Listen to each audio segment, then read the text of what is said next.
The following is a rebroadcast of a segment that was originally aired live on September 4th, 2020 from the Kenosha, Wisconsin protest.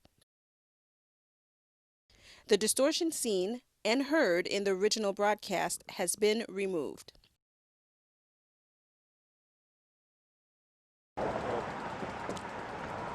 I'm Frank Jackson, coming directly from Kenosha, Wisconsin. We're coming live today from Kenosha, Wisconsin.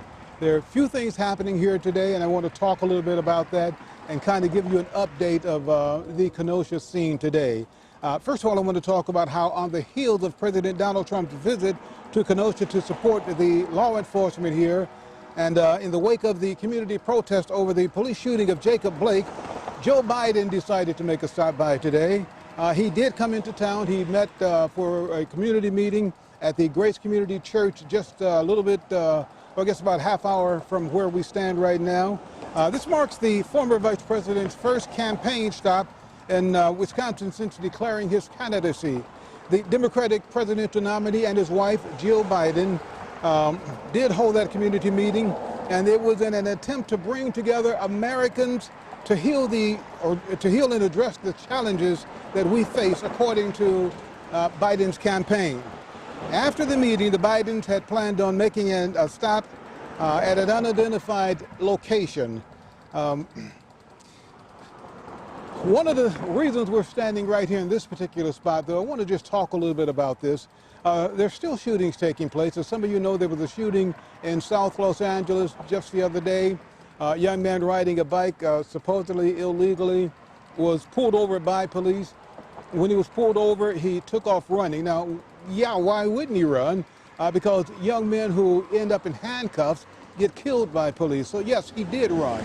And but of course, when he took off running, he had what appeared to be a bundle of clothes under his arm.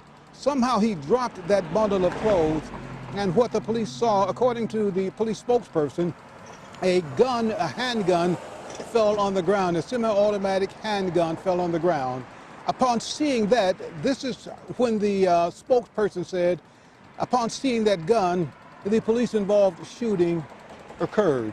Now, this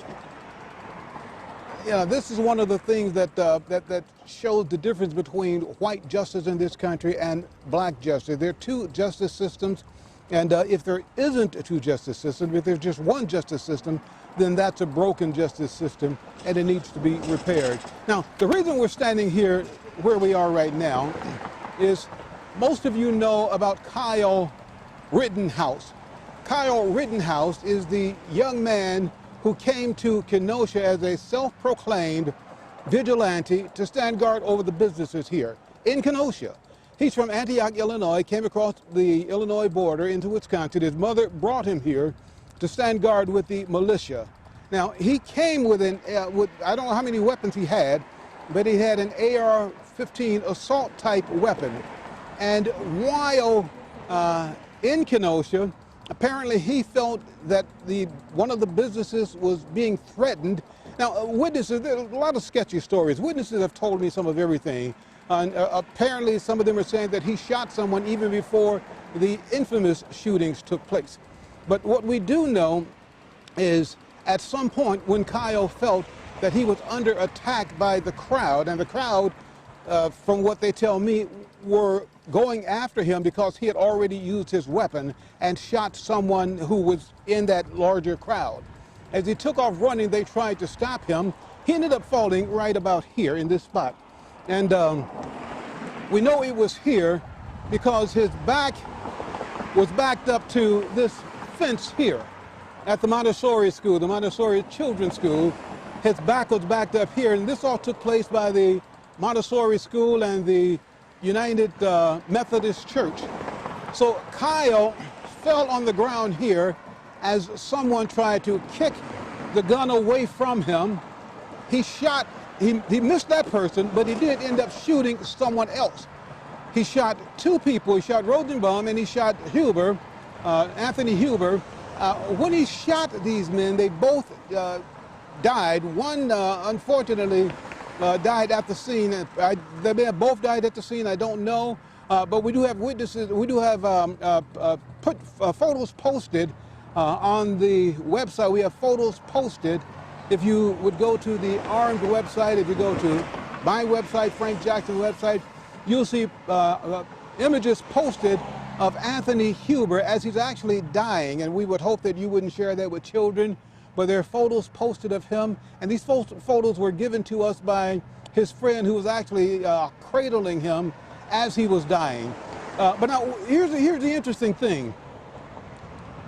The reason police officers said they shot Jacob Blake in the back. Now, I'm sure most of you know, but for those of you who don't know, Jacob Blake, a Wisconsin resident, a black man who happened to be unarmed at the time. And, you know, again, there are all kinds of sketchy stories, but a lot of people have talked with us, including family members. And here's one of the things they've said to us. They've said to us that Jacob Blake was stopping a fight between two women. And now we've been told who those two women are. We don't have confirmation of that. So at this point, we won't tell you who the two women are and what the connection was with Jacob Blake. But we are told that there was a fight between two women, and he called the police. I'm not sure why he called the police. Maybe the fight got out of hand where he felt that he needed to call the police, but he did call the police.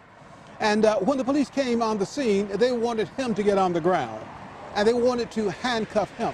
Well, you know, in this country, 2020, black men are not wanting to be restrained by police officers because it used to be, we thought, before all of the cameras and all of the images, we used to think that if you got handcuffed, you were safe. Nothing's going to happen to you if you're handcuffed. We found out that that's not the truth. We found out that you can be handcuffed and still be beaten. You can be handcuffed and still die at the hands of police officers. So, Jacob Blake kind of resisted being handcuffed. And while resisting being handcuffed, his kids were screaming in terror in the car. He had 3 children, I believe, in the car who were terrified, horrified by what was happening. So I'm told that he asked the police officers, let me check on my children. And while they were trying to restrain him, he walked around the car to check on his children. When he opened the door, as I'm told, this is not confirmed, but as he opened the door to speak to his children and tell them, Daddy's okay, it's all right, that's when one officer pulled his shirt, and these officers are identified now, pulled his shirt and pulled him backward, put a gun to his back and shot him at point-blank range 7 times. Now, yeah, I say repeatedly, I thought I counted 8 shots, but I'm told that he was shot 7 times. Some people even said he was shot 4 times, but I find it hard to believe that an officer with a gun at someone's back is that bad of a shot that he would miss 3 or 4 of those times. But they say that he had a knife in the car. Not that he was going for the knife, but they say that there was a knife in the car, and this is why they did what they did. Now, let's bring all of this into perspective. Jacob Blake walking to his car, and I've had a lot of people say to me that he was going to his car. What should they do? Let him get away? Sarcastically, they couldn't let him get away. I was speaking with a defense attorney yesterday who said to me that Jacob Blake is shot. Unfortunately, he's not dead. And I don't think, I hope I didn't make that statement that he had been shot and killed, but he was shot. Fortunately, he did survive, but he's in the hospital and he's paralyzed from the waist down. A couple of days ago, they finally took the restraints off of him. So he was in restraints while in the hospital, paralyzed from the waist down. The family was able to post bond, and a lot of money's been coming in. I don't know what it is right now. We haven't checked lately, but I know the first day it was $1 million. The next day, GoFundMe reached $2 million, and some of you can probably check right now and find out how much he has in his GoFundMe account. But so they did post bond, and the restraints were taking off of him. He is no longer under arrest. He's still in the hospital, but he's no longer under arrest. Now, the reason all of this comes into play, they say he had a knife, and this is why, but they didn't know that he had the knife at the time he was shot in the back. But Kyle Rittenhouse, the 17-year-old self-proclaimed vigilante, shot 2 people on this spot right there. Actually shot 3 people on this spot to my right. He shot 3 people right here in the street. He killed 2 people, I believe, at the scene. One person who was a medic was brutally wounded. Now, let me explain medics out here. when these riots take place and these protests are going on, there's what's called street medics or protest medics. And these are young men and women who are trained, and often they'll wear a bulletproof vest, sometimes a helmet, and they have equipment. Or stations set up where they can treat more serious cases. But they all seem to carry medical bags with them, and they kind of walk through the crowd helping people. And that's important, and they'll tell you why that's important in just a moment. But one of the people shot here, I believe, was a medic, and that's the one who was wounded, but not fatally wounded. After he shot 3 people and killed 2 people, the crowd scattered. And in fact, I asked one young man, the one who gave me the pictures, why he left the scene. And he said, well, he was shooting. And they knew that he would shoot because he had done it. It wasn't like they were wondering whether or not he was going to shoot. He had proven that he would shoot, and he would shoot to kill. So this 17-year-old vigilante got up from the ground, and he walked back toward police vehicles. Lights flashing, they were there where all of this took place. As he approached the police vehicles, one of those police cars backed up to let him by. When they let him by, now keep in mind, he still got an AR-15 hanging from his neck. You've got 100 people standing there screaming and shouting to the police that he just shot someone. They're telling these officers that he just shot someone.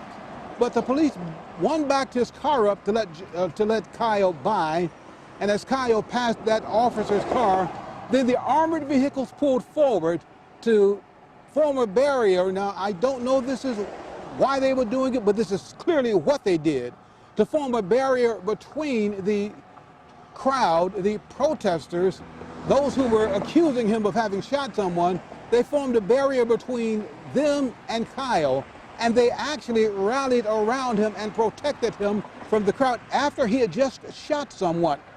Now, I don't know if it's true, but I'm told that the police officers took him home.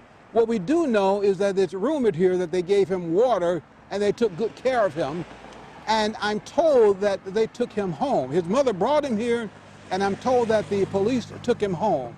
The next day they went to his home in Antioch, Illinois, and arrested him. Now, in Antioch or in Illinois, he is yet, as far as I know, still in custody in Illinois, in a county jail there.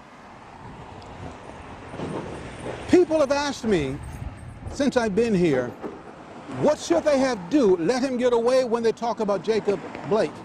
And I say, well, of course. And now I really say, of course, because that's exactly what they did with Kyle. They let Kyle get away. They had all of Jacob Blake's information. They could have done the same thing with him. They could have gone to his home the next day and made an official arrest. As in the case of Kyle Rittenhouse. They went to Kyle Rittenhouse, to his home to make an arrest, and they said without incident. Well, of course there wouldn't be incident because there's no fear that he's going to lose his life. In fact, it was the police officers who coddled him and who took good care of him and made sure that he made it home safely, with the crowd telling them that he had just shot and killed some individuals. So this is kind of the way it is. I think what the problem is here is the two justice systems in the United States of America. Like I said earlier, we either have two justice systems or a justice system that's broken.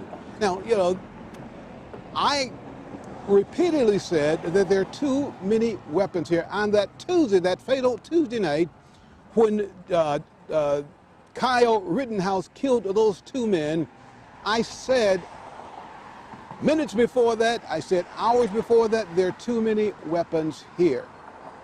And when you put weapons in the hand of untrained people, and especially in the hands of an immature individual, death will occur. Now, I'm also told that with the militia marching around, one of the officers said to this heavily armed militia, some of them were better armed than most of the officers who were around, but one of them said to the militia, "We appreciate you being here." This is what an officer is alleged to have said to the militia. "We sure appreciate you guys being here." And the militia felt empowered by that. It's also said that they, at one point, the Kenosha County Sheriff's Department was about to deputize this militia.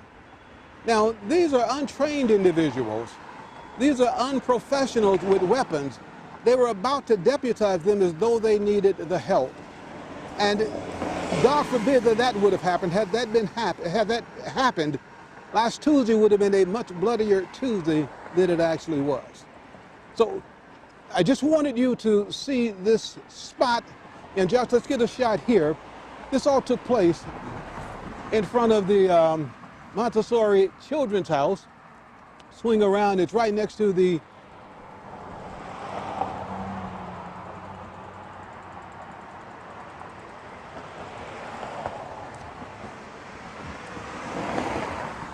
and you saw that shot there, right next to the First United Methodist Church. Yeah, I mean, who would believe that this would be the scene of all of that? And what a difference time makes. Can you imagine something like that happening earlier in the day when children were present at this location? We'll be checking back with you in just a moment, just to give you a further update, though, before I move on. There's not a lot going on in Kenosha right now. Like I said, Joe Biden's in town. He and his wife, Jill Biden, they did have that community meeting at the Grace Community Church. They somehow hid away from the media. There were about 100 media personnel or persons present, none of which saw the Bidens. And then they were to go to an undisclosed location after that. Of course, they did meet as they met with the in a private meeting with the Jacob Blake family in Milwaukee. Of course, that's where Jacob Blake is, in Milwaukee, at the hospital there. And so they met with the family there in Milwaukee and came from there to Kenosha. So a lot of things that were taking place are not so much taking place right now. As a matter of fact, right by the county building, that street was blocked off. It's been blocked off for a couple of weeks. And that street is now open and traffic is flowing. A lot of the news trucks that would normally be here are not here. And so I'm under the impression that the protesters, the real protesters, have pulled out and they've gone home. 175 people were arrested as of last weekend, but out of 175 people who were arrested, 102 of them were not from this area. So what we find is the protesters are not from this area for the most part. The agent provocateurs clearly are not from this area.